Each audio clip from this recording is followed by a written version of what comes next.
ভোলা চরফ্যাশনের কৃতি সন্তান যুবদল কেন্দ্রীয় কমিটির সাধারণ সম্পাদক ও বিএনপির জাতীয় নির্বাহী কমিটির সদস্য নুরুল ইসলাম নয়নের মনপুরা দক্ষিণ সাকুচিয়া ইউনিয়নে আসাকে কেন্দ্র করে সোমবার উৎসবমুখর পরিবেশ বিরাজ করে। দুপুরের পর থেকে উপজেলার বিভিন্ন এলাকা থেকে বিএনপি নেতাকর্মীরা নানা স্লোগানের ব্যানার ফেস্টুন হাতে দলে দলে মিছিল নিয়ে সভাস্থলে আসেন এবং দুপুরের মধ্যে মনপুরা দক্ষিণ সাকুচিয়া ইউনিয়নের আশপাশের এলাকায় হাজার হাজার মানুষ জমায়েত হয়। মনপুরা উপজেলার দক্ষিণ সাকুচিয়া ইউনিয়ন বিএনপি সভাপতি আলহাজ সিরাজ পালোয়ানের সভাপতিত্বে জনসভায় বক্তব্য রাখেন বিএনপির কেন্দ্রীয় কমিটির যুবদলের সাধারণ সম্পাদক নুরুল ইসলাম নয়ন। বিস্তারিত দেখুন খবর বাংলাদেশের মনপুরা প্রতিনিধি মোহাম্মদ শাহিনের প্রতিবেদনে।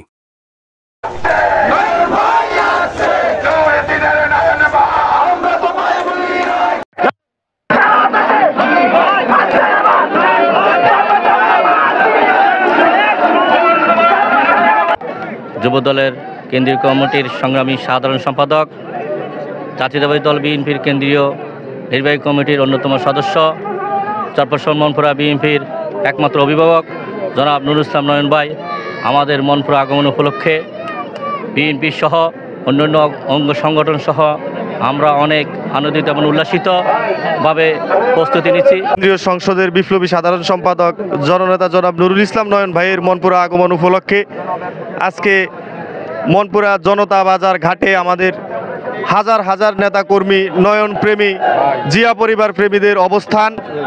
আমাদের আজকের এই শক্ত অবস্থান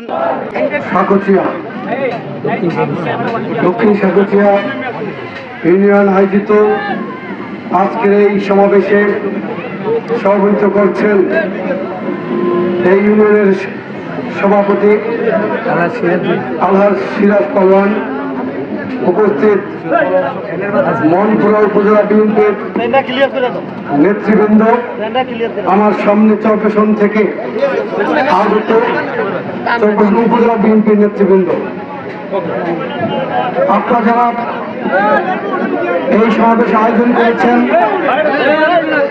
এবং আপনারা কষ্ট করে এই সমাবেশে উপস্থিত হয়েছেন, সকলকে আমি আমার ব্যক্তিগত পক্ষ থেকে এবং বাংলাদেশ জাতীয়তাবাদী যুবদল কেন্দ্রীয় নির্বাহী কমিটির পক্ষ থেকে এবং বাংলাদেশ জাতীয়তাবাদী দল তথা বিএনপির পক্ষ থেকে জানাচ্ছি সংগ্রামী শুভেচ্ছা এবং বিপ্লবী অভিনন্দন।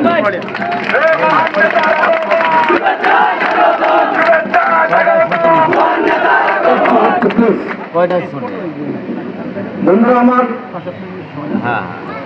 আপনারা যারা আমাকে অভ্যর্থনা জানানোর জন্য এই রোদের মধ্যে, প্রচন্ড গরমের মধ্যে কষ্ট করে অপেক্ষা করেছেন, আমি আপনাদের কাছে কৃতজ্ঞতা জানাই, ধন্যবাদ জানাই। গত পরশুদিন সারা বাংলাদেশে ঈদ উল আজহা উদযাপিত হয়েছে। আমি আপনাদের সাথে ঈদের শুভেচ্ছা বিনিময়ের জন্য এসেছি। আপনাদের সবাইকে ঈদ মুবারক। বন্ধুরা আমার, আমরা প্রায় গত 16 বছর পরে একটি মুক্ত হাওয়ায় নিঃশ্বাস নিতে পারছি। গত 16 বছর আপনাদের মনপুরার অবস্থা কেমন ছিল? এখানে সমাবেশ করা কি সহজ ছিল?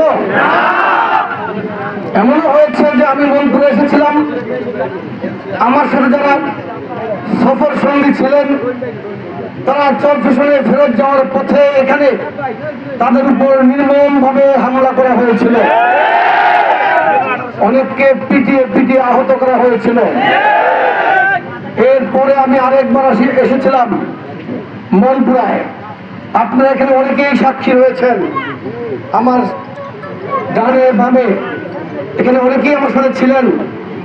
স্টেজের যারা আমার পাশে রয়েছেন প্রত্যেককে আপনারা ছিলেন। এই প্রত্যেকেই আপনাদের এখানে বিএনপিকে সংগঠিত করার জন্য লাগাতার চেষ্টা করে যাচ্ছেন। গত 16 বছরও এই মানুষগুলোকেই কিন্তু আপনারা পেয়েছেন। ওনারা প্রত্যেকেই সাক্ষী, আপনারা অনেকেই জানেন, অনেকেই দেখেছেন। সরাসরি আমাদের উপর হামলা করা হয়েছে, ব্যক্তিগতভাবে আমাকেও আঘাত করা হয়েছিল।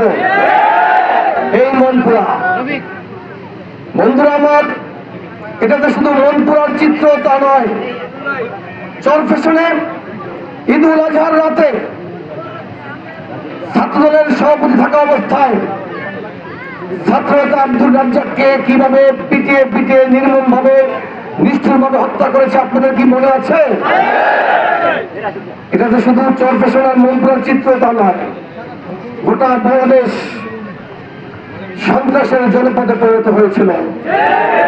আওয়ামী লীগের এমপি মন্ত্রীরা যখন বক্তব্য রাখত তখন তারা আশঙ্কা প্রকাশ করতেন আওয়ামী লীগের পতন হলে বাংলাদেশে 2 লক্ষ আওয়ামী লীগ আর মারা যাবে, কেউ বলতেন 5 লক্ষ মারা যাবে, একজন বলেছিলেন 10 লক্ষ আওয়ামী লীগ আর মারা যাবে।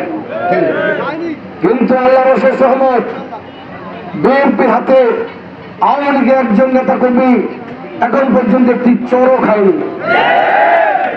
তার কারণ আল্লাহ রহমত, আল্লাহ আমাদের উপর দয়া করেছেন এবং আমাদের বিএনপির ভারপ্রাপ্ত চেয়ারম্যান, আমাদের সাংগঠনিক অভিভাবক প্রিয়তা জনাব তারেক রহমান 5ই আগস্ট থেকে সারা বাংলাদেশে বিএনপি নেতা কর্মীদেরকে ঐক্যবদ্ধ রেখেছেন, প্রত্যেককে ধৈর্য ধারণ করার জন্য নির্দেশনা দিয়েছেন এবং যে কোনো বিশৃঙ্খলাকে কিন্তু তিনি কঠোর হস্তে দমন করেছিলেন।